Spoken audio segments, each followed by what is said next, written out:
നമസ്കാരം. കന്യാകുമാരി മുതൽ കാസർഗോഡ് വരെ എന്ന യാത്രാ പരമ്പരയുടെ ഭാഗമായി ഇന്ന് ഞങ്ങൾ അതിമനോഹരമായ കേരളത്തിൻ്റെ മറ്റൊരു സ്ഥലത്തേക്കാണ് എത്തിയിരിക്കുന്നത്. എവർക്കും സ്വാഗതം.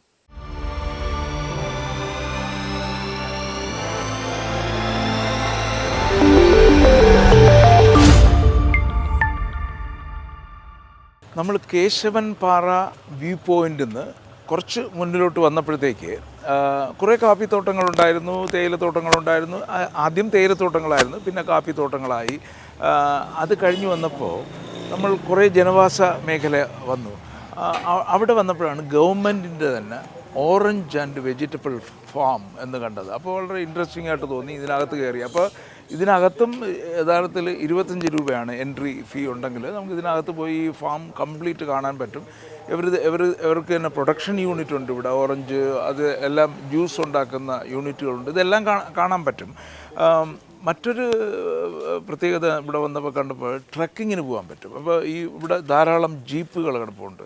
ആ ട്രക്കിങ്ങിന് പോയി കഴിഞ്ഞാൽ നമുക്ക് പല സിനിമകളിലും ഷൂട്ട് ചെയ്ത സ്ഥലങ്ങൾ നമുക്ക് കാണാൻ പറ്റും. 1.5 മണിക്കൂറാണ് ട്രക്കിങ്ങിന് എടുക്കുന്നത്. യഥാർത്ഥത്തിൽ ഇവിടെ വന്നു കഴിഞ്ഞാൽ ആ ട്രക്കിങ്ങും ഇതിനകവും എല്ലാം കാണാൻ വേണ്ടി ഒരു ദിവസം നമുക്കിവിടെ സ്പെൻഡ് ചെയ്യാൻ പറ്റും. അപ്പോൾ ഈ നെല്ലിയാമ്പതി എന്ന് പറയുന്നത് അത്രത്തോളം നമ്മൾ എക്സ്പ്ലോർ ചെയ്തിട്ടുണ്ടോ എന്നൊരു സംശയമുണ്ട്. പല പല ഡെസ്റ്റിനേഷനുകളും നമ്മളിപ്പോൾ പോയി കഴിഞ്ഞാൽ കാണുന്ന എക്സാമ്പിൾ മൂന്നാറിൽ പോയി കാണാൻ കഴിയുന്നു. ആൾക്കാർ ടൂറിസ്റ്റുകളായിട്ട് പോകുന്നതെല്ലാം മൂന്നാറിൽ പോകുന്നു, അല്ലെങ്കിൽ കോവളത്ത് പോകുന്നു. അങ്ങനെ സെയിം സ്ഥലം റിപ്പീറ്റ് ചെയ്ത് പോകുന്നതിനേക്കാൾ എത്രയോ ഭംഗിയാണ് ഇങ്ങനെയുള്ള പുതിയ പുതിയ സ്ഥലങ്ങൾ എക്സ്പ്ലോർ ചെയ്യുന്നത്.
നെല്ലിയാമ്പതിയിൽ വരുമ്പോൾ കുറച്ച് സമയം നമുക്ക് സ്പെൻഡ് ചെയ്യാനുണ്ടെങ്കിൽ അതിന് ഏറ്റവും പറ്റിയ സ്ഥലമാണ് ഈ ഗവൺമെൻറ്റിൻ്റെ ഓറഞ്ച് ആൻഡ് വെജിറ്റബിൾ ഫാം എന്ന് പറയുന്നത്.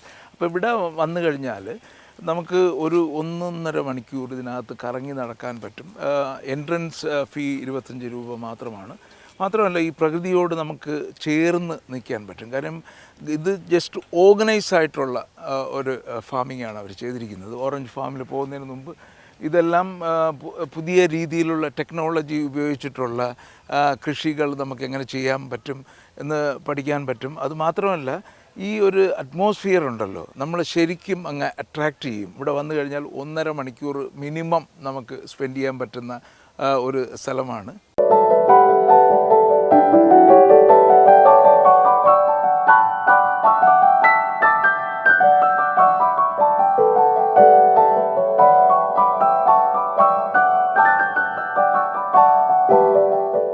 ഇതിനകത്ത് വന്നപ്പോൾ ഓരോരോ പോയിൻറ്റ്സുകളുണ്ട്. നമുക്ക് ഇവിടെ ചാമ്പമരത്തണൽ എന്ന് പറഞ്ഞൊരു പോയിൻ്റ് ഉണ്ടാക്കി വെച്ചിട്ടുണ്ട്. നമ്മൾ ഗ്രൂപ്പായിട്ടൊക്കെ ഫാമിലിയൊക്കെ ആയിട്ട് വരികയാണെങ്കിൽ ഈ മരത്തിൻ്റെ ചുവട്ടിൽ ഇവർ തറയിലൊക്കെ ഇരിക്കാനുള്ള സംവിധാനമുണ്ട്. പിന്നെ അവിടെ ചെയർ പോലെയൊക്കെ ഇട്ടിട്ടുണ്ട്. ഇവിടെ ഇരുന്ന് നമുക്ക് കുറച്ച് കുശലം പറയാൻ പറ്റിയ ഒരു സ്ഥലമാണ് ഈ ചാമ്പമരത്തണൽ. ഇതേപോലെയുള്ള പല പല പോയിൻറ്റ്സ് ഉണ്ടെന്നാണ് പറയുന്നത്. ഇതിൽ നടന്നു പോകുമ്പോഴുണ്ട്. ഇതിൻ്റെ മറ്റൊരു സൗന്ദര്യം എന്ന് പറയുന്നത് ഇതെല്ലാം റിയൽ മരങ്ങളാണല്ലോ. ചാമ്പമരം ഇപ്പോൾ കണ്ടാൽ നമുക്ക് എല്ലാം ആർട്ടിഫിഷ്യലായിട്ടൊന്നും തോന്നുമെങ്കിലും പക്ഷേ ഇതെല്ലാം റിയൽ മരങ്ങളാണ്. ഇത് പൂക്കുന്ന ഒരു സമയം ഉണ്ടാകുമല്ലോ, അത് പൂക്കുന്ന സമയത്തും അതിൻ്റെ പൂമ്പൊടിയൊക്കെ വീണ് കിടക്കുന്ന കാണാനായിട്ട് അതിമനോഹരമാണെന്നാണ് പറയുന്നത്. ഇവിടെ വന്നു കഴിഞ്ഞാൽ ഇവിടെ മാത്രം ഇരുന്ന് കുറേ സമയം നമുക്ക് ഫാമിലിയായിട്ട് വന്നു കഴിഞ്ഞാൽ സ്പെൻഡ് ചെയ്യാൻ പറ്റുന്ന ഒരു സ്ഥലം കൂടിയാണ് ഈ ചാമ്പമര തണൽ.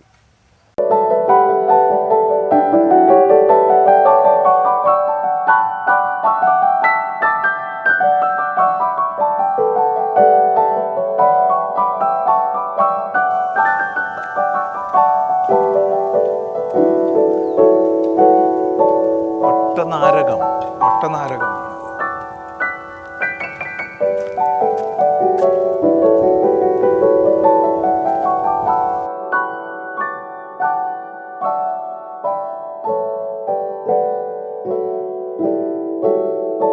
ഇവിടെ അവർ ചെയ്തിരിക്കുന്ന ബൊഗെയിൻ വില്ല എന്ന് പറയുന്ന ഒരു ചെടിയുണ്ടല്ലോ, അതിന് പൂത്ത് നിൽക്കുമ്പോഴാണ് എൻ്റെ ഒരു രസം എന്ന് പറയുന്നത്. ഇപ്പോൾ അതിൻ്റെ ഫ്ലവർ ടൈം അല്ലാത്തതുകൊണ്ട്, അല്ലെങ്കിൽ വിവിധ തരം കളറുകളാണ് ഇവിടെ വന്നു കഴിഞ്ഞാൽ. കുട്ടികൾക്കൊക്കെ വന്നു കഴിഞ്ഞാൽ ഇതിനകത്ത് കയറി നടക്കാനുള്ള എല്ലാം നല്ല നീറ്റായിട്ട് സൂക്ഷിച്ചിട്ടുണ്ട്. ഇതിൻ്റെ അപ്പുറത്തും ഉണ്ട് ഈ ഹൈഡ്രാഞ്ചി എന്ന് പറയുന്ന ആണ്. ഇത് മൊത്തം ഇതിനും പല പല കളറുകളുണ്ടാവും, പക്ഷേ ഇത് ഒറ്റ കളറുകളൊക്കെയാണ് വെച്ചിരിക്കുന്നതെന്ന് വിചാരിക്കുന്നത്. ഇങ്ങനെ പല പല പല ഏരിയാസ് തിരിച്ചിട്ടേ ഇവരിങ്ങനെ റിയലി വർത്താണ് ഇതിനകത്തൊന്ന് കയറി വന്ന് ഒരു 1.5 മണിക്കൂർ ചുറ്റുകയാണെങ്കിൽ.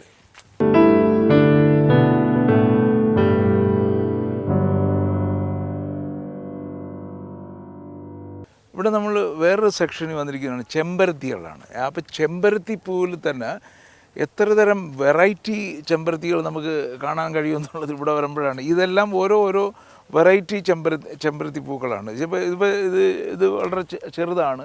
അവിടെ നമ്മൾ നേരത്തെ കണ്ടത് വളരെ വലുതാണ്. ഇത് വേറൊരു കളറാണ്, മഞ്ഞ കളർ ചെമ്പരത്തിയാണ്. പല പല കളറിലുള്ള ചെമ്പരത്തി പൂക്കളും ഇവിടെ നമുക്ക് കാണാൻ കഴിയും. നമ്മൾ ചെമ്പരത്തി എന്ന് പറഞ്ഞാൽ ഒരു ചുവന്ന ചെവിയിൽ വെക്കുന്നതൊക്കെയാണ് ഓർമ്മ വരുന്നത്. ഇതെല്ലാം ചെമ്പരത്തികളാണ്.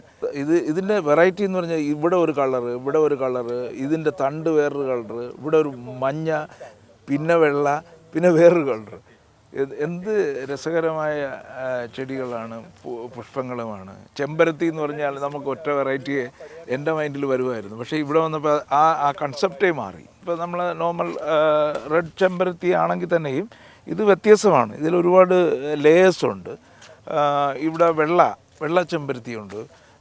ഇത് വേറൊരു ഡിഫറെൻറ്റ് കളറാണ്, ഒരു നല്ല കളറാണ്. ഇതെല്ലാം കാണാമല്ലോ. മഞ്ഞയിൽ തന്നെ ഒരു റെഡ് കോമ്പിനേഷൻ, ഇത് ഭയങ്കര രസമായിരിക്കുന്നല്ലോ. മഞ്ഞയിൽ റെഡ് കോമ്പിനേഷൻ. ഇതൊക്കെ നമുക്ക് ചെമ്പരത്തി എന്ന് പറഞ്ഞു കഴിഞ്ഞാൽ ഒറ്റ കളറേ നമ്മളെ മൈൻഡിൽ ഓർമ്മ വരുന്നുള്ളൂ. ഇതിനകത്ത് തന്നെ 25 വിവിധ തരം ചെമ്പരത്തികളുണ്ടെന്നാണ് എനിക്ക് മനസ്സിലാക്കാൻ കഴിഞ്ഞത്. ഇവിടെ കഴിഞ്ഞ 2 വർഷങ്ങളായിട്ട് ഏതാണ്ട് ഫെബ്രുവരി മാസങ്ങളിൽ നാച്ചുറ എന്ന് പറയുന്നൊരു ഫെസ്റ്റിവൽ നടക്കുന്നുണ്ട്. ആ ഫെസ്റ്റിവലിന് വന്നു കഴിഞ്ഞാലുള്ള ഗുണമെന്ന് പറഞ്ഞു കഴിഞ്ഞാൽ ഇതെല്ലാം വെറൈറ്റി ആയിട്ടുള്ള സാധനങ്ങളെല്ലാം നമുക്ക് വാങ്ങാനും കഴിയും. അല്ലാതെ തന്നെ ഇവിടെ വിൽക്കുന്നുണ്ട്. അത് നമുക്ക് വേണമെങ്കിൽ അതിൻ്റെ ചെടികളൊക്കെ വാങ്ങി നമുക്ക് വീട്ടിൽ കൊണ്ട് വയ്ക്കാൻ പറ്റും. ഇത് മാത്രമല്ല, ഇതിനകത്തോട്ട് ഒരുപാട് കാര്യങ്ങളുണ്ട്. ഇതിനെയൊക്കെ ഈ പുഷ്പങ്ങളെയും ഇതിനെ വെജിറ്റബിൾസിനെയൊക്കെ സ്നേഹിക്കുന്ന ആൾക്കാർക്കാണെങ്കിൽ ഒരു ദിവസം ഇവിടെ സ്പെൻഡ് ചെയ്യാനുള്ള സാധനം ഉണ്ടെന്ന് പറയാം. അല്ലാത്തവർക്ക് ആണെങ്കിൽ തന്നെയും ഈ പുഷ്പങ്ങൾ ഇഷ്ടമില്ലാത്ത ആൾക്കാരില്ലല്ലോ. അങ്ങനെയാണെങ്കിൽ തന്നെയും നമുക്കിവിടെ നടന്ന് ഒരു 2 മണിക്കൂർ മിനിമം സ്പെൻഡ് ചെയ്യാനുള്ള സ്ഥലം ഈ നെല്ലിയാമ്പതിയിൽ വന്നാൽ ഈ ഗവൺമെൻറ്റിൻ്റെ ഈ വെജിറ്റബിൾ ആൻഡ് ഓറഞ്ച് ഫാം ഒരുക്കിയിട്ടുണ്ട്. നമ്മൾ ഈ പുറകിൽ കാണുന്നതെല്ലാം വിവിധ തരം ചെറികളാണ്. ചെറിയുടെ വിവിധ തരം കാര്യങ്ങളാണ് ഇവിടെ കാണുന്നത്. അതുകൂടാതെ അവിടെ ഒരുപാട് വാഴകൾ വെച്ചിട്ടുണ്ട്. അതുമെല്ലാം വെറൈറ്റി വാഴകളെന്നാണ് മനസ്സിലാക്കാൻ കഴിഞ്ഞത്. ഇവിടെയും ഉണ്ട്. എല്ലാം ചെറിയുടെ വിവിധ തരം ചെറികളാണ്. അതായത് ഒരു സൈസല്ല, പല പല ടേസ്റ്റുള്ള ചെറികളാണ് ഇവിടെ എല്ലാം വെച്ചിരിക്കുന്നത്. ഈ സൈഡിൽ നോക്കിക്കഴിഞ്ഞാൽ മൊത്തം നമുക്ക് കാണാം പാഷൻ ഫ്രൂട്ട്സ്. ഏതാണ്ട് വിളഞ്ഞു വരുന്ന സമയമായിട്ടുള്ളൂ. പാഷൻ ഫ്രൂട്ട്സ് എല്ലാം ഇവിടെ നമുക്ക് കാണാൻ കഴിയും. ഇതാണ് ചെറി. ഇതിന്ന് പറിച്ചതാണ്. ഇതിന്ന് പറിച്ച ചെറി. അപ്പോൾ ചെറി നേരത്തെ പറഞ്ഞ പോലെ പല തരമുണ്ടല്ലോ. അപ്പോൾ ഇത് സാധാരണ അച്ചാറൊക്കെ ഇടാൻ ഉപയോഗിക്കുന്ന സൈസ് ചെറിയാണ്. കുറച്ച് പുളിപ്പ് ഉള്ള സൈസ് ചെറിയാണ്. ഇതിൻ്റെ തൊട്ടടുത്ത് തന്നെ നാരങ്ങയുണ്ട്. നാരങ്ങ എന്ന് പറയുന്നത് പലതരം നാരങ്ങകളുണ്ടെന്നാണ് പറയുന്നത്. നമ്മൾ സാധാരണ എടുക്കുന്ന നാരങ്ങയിലാണെങ്കിൽ അരിയൊക്കെ കാണുമല്ലോ. അതിനകത്ത് അരിയൊന്നും ഇല്ലാത്ത തരം നാരങ്ങയുണ്ട്. ഇത് തന്നെ നാരങ്ങയുടെ വേറൊരു വേർഷനാണിത്. അപ്പോൾ ഇതിനകത്ത് കുരുവേ ഉണ്ടാകത്തില്ല, പക്ഷേ ടേസ്റ്റ് എല്ലാം സെയിം ആയിരിക്കും. പിന്നെ കുരുവുള്ള നാരങ്ങകളും ഉണ്ട്. ഇതെല്ലാം ഇടയ്ക്കിടയ്ക്ക് നാരങ്ങകളും. ഇത് ഔഷധ ഗുണമുള്ള ഒരു വാഴയാണ്. അത് നമ്മൾ ഒരു പാട്ടിലുണ്ടല്ലോ, കദളി ചെങ്കദളി ചെങ്കദളി എന്ന് പറയുന്ന ആ ചെങ്കദളി വാഴകളാണ് ഈ കാണുന്നത് മൊത്തം. അപ്പോൾ ഇവിടെ ഏതായാലും കയറിയത് നന്നായി. ഇതൊന്നും നമുക്കങ്ങനെ അടുത്ത് കാണാൻ പറ്റുന്നതല്ലല്ലോ. ഈ സൈസ് നാരങ്ങയൊക്കെ ഞാൻ ആദ്യമായിട്ടാണ് കാണുന്നത് ഇങ്ങനെ. ഇവിടെ ഈ ഏരിയ മൊത്തം ഇതിൻ്റെ തൈൻ്റെ ഉൽപ്പാദന കേന്ദ്രവുമുണ്ട്. അത് അങ്ങോട്ടൊക്കെയാണ് പോകുന്നത്. ഇതെല്ലാം വളരെ ശരിക്കും ഓർഗനൈസ്ഡായിട്ട് ചെയ്തു വെച്ചിരിക്കുകയാണ്. നമ്മൾ പലപ്പോഴും ഈ ഒരു സ്ഥലം മാത്രം കണ്ട് ശീലിച്ചവരായതുകൊണ്ട് അവിടെ മാത്രം പോകുന്നു. അല്ലാതെ കേരളത്തിൽ എത്രയോ സ്ഥലങ്ങൾ സിമിലറായിട്ടുള്ള പല പല സ്ഥലങ്ങളുമുണ്ട്. ഇത് ഇവിടെ കണ്ടപ്പോഴത്തേക്ക് നെല്ലിയാമ്പതി വന്നപ്പോൾ ഇത് വളരെ വ്യത്യസ്തമായിട്ടാണ് എനിക്ക് തോന്നിയത്. വെറൈറ്റി നാരങ്ങയാണ്. നമുക്ക് കാണാത്ത തരം ഒരു സൈസ് നാരങ്ങയാണ്. ഇത് വിളഞ്ഞു വരുമ്പോൾ മഞ്ഞ കളറാവുകയും ചെയ്യും. ഇതിൻ്റെ വെറൈറ്റിയുടെ പേര് മാൾട്ട നാരങ്ങ എന്നാണ് പറയുന്നത്. ഇങ്ങനെയുള്ള ധാരാളം ചെറിയ ചെറിയ മരങ്ങൾ ഇവിടെയൊക്കെ ഉണ്ട്. നമുക്ക് നോക്കുമ്പോൾ ഇതിൽ എത്ര എണ്ണം പിടിച്ച് നിൽക്കുന്നു എന്ന് കാണാമല്ലോ. ഇതൊക്കെ ഇവിടെ കളറൊക്കെ മാറി വരുന്നു, ഒരുവിധം പാകമായി വരുന്നതാണ്. നമുക്കിപ്പുറത്ത് പോയി കഴിഞ്ഞാൽ പാഷൻ ഫ്രൂട്ടാണ്. പാഷൻ ഫ്രൂട്ട് നമുക്ക് ഉണ്ടോ, ഇത് ശരിക്കും സമയമായിട്ടില്ല. സമയമായിരുന്നെങ്കിൽ നമുക്ക് കുറച്ച് പാഷൻ ഫ്രൂട്ട് എടുത്ത് മഞ്ഞ കളറാവും. എല്ലാം വിളഞ്ഞു വരുന്നതേ ഉള്ളൂ. പാകമായി കഴിഞ്ഞാൽ ഇതെല്ലാം നമുക്ക്, അതായത് നമ്മൾ കേരളം എന്ന് പറയുന്നത് പ്രകൃതി അനുഗ്രഹിച്ചു തന്ന സ്ഥലമാണ്.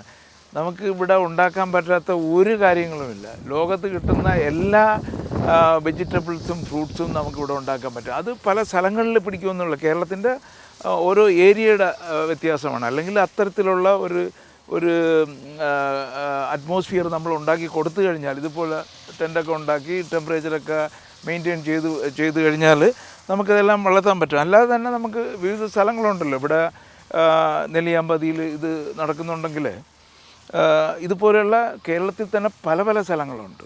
ഇവിടെ വന്നപ്പോൾ നമുക്കൊരു പാഷൻ ഫ്രൂട്ട് ഏതാണ്ട് വിളഞ്ഞത് കിട്ടിയിട്ടുണ്ട്. നോക്കാം, ഫ്രഷായിട്ട് കിട്ടും.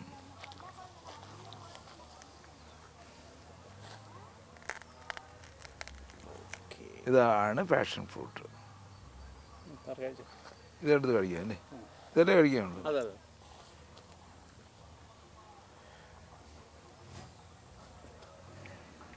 ഫ്രഷായിട്ട് പാഷൻ ഫ്രൂട്ട് മരത്തു നിന്നൊക്കെ മേടിച്ച് കഴിക്കാൻ പറ്റുന്നതെന്ന് തന്നെ എന്ത് ഭാഗ്യം.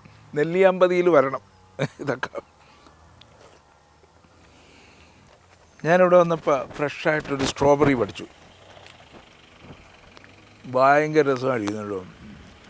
ഇത് എന്താ, നമ്മളെ അലുവ കഴിക്കുന്നതൊക്കെ അലിഞ്ഞു പോവുകയാണ്. പക്ഷേ ഇതെങ്ങനെയാണ് ഇവിടെ കൾട്ടിവേറ്റ് ചെയ്യുന്നു എന്നുള്ളത് നമുക്ക് ഇതിനകത്ത് കയറി നോക്കാം കേട്ടോ. ഇത് മോഡേൺ രീതിയാണ്. ഇത് ഇസ്രയേൽ ടെക്നോളജി ഉപയോഗിച്ചിട്ടുള്ള പ്രിസിഷൻ ഫാമിംഗ് എന്ന് പറയും. അപ്പോൾ ഇതിൻ്റെ ഉപയോഗം എന്ന് പറഞ്ഞു കഴിഞ്ഞാൽ, നമ്മളിത് ആദ്യം ചെയ്യുന്ന സമയത്ത് മാത്രമേ നമുക്കൊരു ലേബറിൻ്റെ ആവശ്യം വരുന്നുള്ളൂ. ഇതെല്ലാം ഇത് സ്ട്രോബെറി എല്ലാം നടുമ്പോൾ അതിൻ്റെ അകത്തൂടെ തന്നെ പൈപ്പുകളും വളങ്ങളും എല്ലാം തനിച്ചാണ് പോകുന്നത്. ഇവിടുത്തെ അവർക്ക് കൺട്രോൾ ചെയ്യാൻ പറ്റും.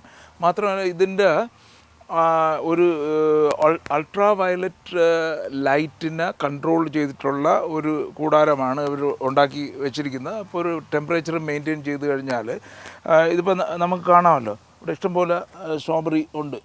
നമുക്കിത് നട്ട് കഴിഞ്ഞാൽ ചെയ്യേണ്ടതെന്ന് പറഞ്ഞാൽ നമുക്കിത് പറിച്ച് കഴിക്കുക എന്നുള്ളതേ ഉള്ളൂ. ബാക്കിയെല്ലാം ഇത് തനിച്ച് ചെയ്തോളും. നമുക്ക് വേറെ ലേബർ കോസ്റ്റ് ഒന്നും വരുന്നില്ല. ഇത് വളരെ 2 മാസം കൂടുമ്പോൾ ഇതിൻ്റെ കാ കിട്ടുമെന്നാണ് പറയുന്നത്. അപ്പോൾ 2 months ഇതിങ്ങനെ ചെയ്ത് കഴിഞ്ഞാൽ നമുക്കിതെടുത്ത് സുഖമായിട്ട് കഴിക്കാനും പറ്റും. ഇവിടെ ഇത് വെറുതെ ഇങ്ങനെ കാഴ്ചയ്ക്ക് വേണ്ടി മാത്രമല്ല വെച്ചിരിക്കുന്നത്. ഇവരിവിടെ നിന്ന് ഇപ്പം ഇതിൻ്റെ സീസൺ അല്ല, എന്നിരുന്നാലും കുറേശ്ശെ ഉണ്ടെന്നാണ് പറയുന്നത്.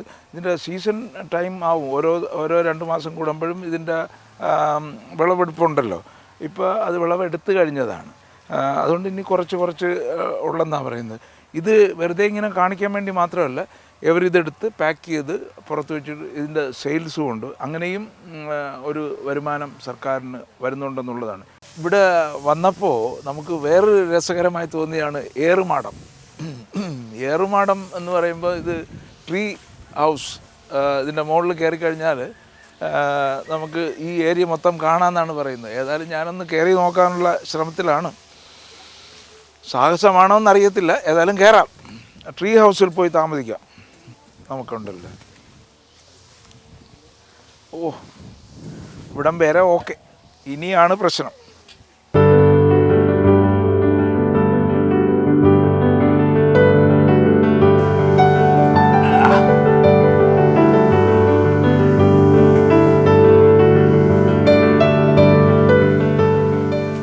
ഏറുമാടത്തിന് മുകളിലെത്തി.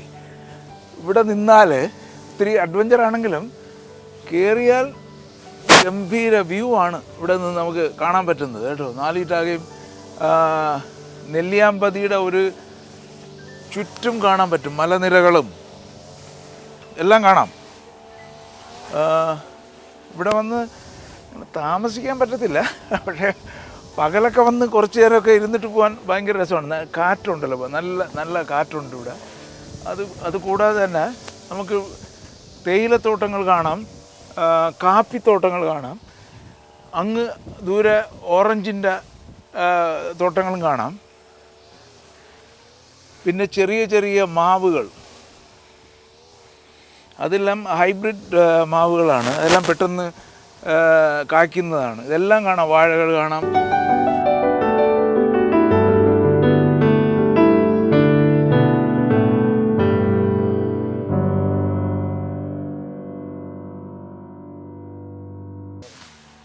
ഇത് വേറൊരു തരം ഫ്രൂട്ടാണ്, ലോങ്ങൻ എന്നാണ് ഇതിൻ്റെ പേര്. ലച്ചി പോലെ ഇരിക്കും, അത് തൊലിച്ച് കഴിക്കാവുന്നതാണ്. ഇതിന് 1 കിലോയ്ക്ക് 500 രൂപയൊക്കെയാണ് ഇതിൻ്റെ വില. പക്ഷേ നേരത്തെ പറഞ്ഞതുപോലെ നമ്മൾ വ്യൂ പോയിൻ്റ് പറഞ്ഞ പോലെയാണ് സെക്കൻഡ് സിറ്റിംഗ് പോയിൻ്റ് എന്ന് വേണമെങ്കിൽ പറയാം. ആൾക്കാർക്ക് ഫാമിലിയായിട്ട് വന്നു കഴിഞ്ഞാൽ ഇതിനകത്തൊക്കെ ഇരുന്ന് കഥയൊക്കെ പറഞ്ഞ് ഇതൊക്കെ പറിച്ചൊന്ന് കഴിച്ചു. ഇതെല്ലാം ശരിക്കും ഇവിടെ നിൽക്കുകയാണ്. ഇവിടെ താഴെ ഇത്തിരി കുറഞ്ഞിരിക്കുന്നത് വെച്ചാൽ വരുന്നവരൊക്കെ പറിച്ച് കഴിക്കുന്നതായിരിക്കും. ഇതിൻ്റെ ഹാർവസ്റ്റ് ടൈം ആയിട്ടില്ല, ആയി വരുന്നതേ ഉള്ളൂ. മാത്രമല്ല ഇവിടെ വന്നു കഴിഞ്ഞാലേ നമുക്ക് കുട്ടികളും കുടുംബമൊക്കെ ആയിട്ട് വന്നു കഴിഞ്ഞാൽ ഇവിടെ ഇരുന്നിട്ട് ഇതെല്ലാം പറിച്ച് കഴിക്കുന്ന, ഊഞ്ഞാലാടാം. ഇങ്ങനെയുള്ളൊരു സെക്കൻഡ് സിറ്റിംഗ് പോയിൻ്റ് എന്ന് തന്നെ പറയാം. നമ്മൾ കയറി വന്നപ്പോൾ ഉണ്ടല്ലോ, വ്യൂ പോയിൻ്റ് പോലെ തന്നെ. നമ്മൾ നെല്ലിയാമ്പതിയിൽ വന്നപ്പോൾ വിവിധ തരം വെതറാണ് നമ്മൾ കാണുന്നതുണ്ടല്ലോ. രാവിലെ ഒരുവിധം തണുപ്പായിരുന്നു, കുറച്ച് മിസ്റ്റ് ഉണ്ടായിരുന്നു, അത് കഴിഞ്ഞ് നല്ല വെയിലായി, പെട്ടെന്ന് വീണ്ടും മഴ തുടങ്ങി. അപ്പോൾ ഇത് കാരണം നമുക്ക് റെക്കോർഡിങ് നിർത്തി വയ്ക്കാൻ പറ്റത്തില്ലല്ലോ, അതുകൊണ്ടൊരു കുട സംഘടിപ്പിച്ചിട്ടുണ്ട്. ഇവിടെ വന്നപ്പോൾ ഈ കാണുന്നതെല്ലാം വിവിധ തരം മുളം കാടുകളാണ്. മുളം കാടുകൾ, ഇപ്പോൾ ഇല്ലിമുളം കാടുകൾ എന്നാണല്ലോ. ഇല്ലിമുളം കാടുകൾ എന്ന് പറയുമ്പോൾ നമുക്കൊരു പാട്ടാണ് ഓർമ്മ വരുന്നത്. ഇതിനകത്തോട്ട് പോകുമ്പോൾ ഉണ്ടല്ലോ, ഇതിനകത്തോട്ട് പോയി കഴിഞ്ഞാൽ നമുക്ക് പാട്ട് പാടേണ്ടി വരും, ഇല്ലേ? പഴയ ഒരു നാടകഗാനമുണ്ട്, ഇല്ലിമുളം കാടുകളിൽ അല്ലലലം പാടി വരും തെന്നലേ തെന്നലേ, അല്ലിമലർക്കാവുകളിൽ അല്ലികളിൽ ഊയലാടും തെന്നലേ തെന്നലേ. മനോഹരമായ ഒരു മുളംകാടിനകത്താണ് നമ്മളിപ്പോൾ നിൽക്കുന്നത്. ഈ ഇല്ലിമുളം കാടുകളും വേണമെങ്കിൽ നമുക്കൊരു തേർഡ് സിറ്റിംഗ് പോയിൻ്റായിട്ട് ഉപയോഗിക്കാം. ഇവിടെ എല്ലാം കസേരകളെല്ലാം സെറ്റപ്പ് ചെയ്തിട്ടുണ്ട്. ഫാമിലിയായിട്ടും കുട്ടികളുമായിട്ട് വരുന്നവർക്കെല്ലാം ഇവിടെ നമുക്ക് ഇരുന്ന് കുറച്ച് സമയം ഈ ഇല്ലിമുളം കാടുകളുടെ ഒരു ഭംഗി ആസ്വദിക്കുക. ഇത് വിവിധ തരം മുളകളാണെന്നുള്ളതാണ് ഇതിൻ്റെ പ്രത്യേകത. കറുത്തതും മഞ്ഞയും വെള്ളയും മിക്സായിട്ടുള്ളതുമൊക്കെ വിവിധ തരം ഓരോ മുളയും നോക്കുമ്പോൾ നമുക്ക് വ്യത്യസ്തമായിട്ടാണ് മനസ്സിലാക്കാൻ കഴിയുന്നത്. അപ്പോൾ ഇതിലൊക്കെ ഇൻട്രസ്റ്റ് ഉള്ളവർ ഇവിടെ വന്നു കഴിഞ്ഞാൽ ഇവിടെയൊക്കെ ഇരുന്ന് സമാധാനമായിട്ടിരുന്നിട്ട് വീട്ടിൽ പോകും.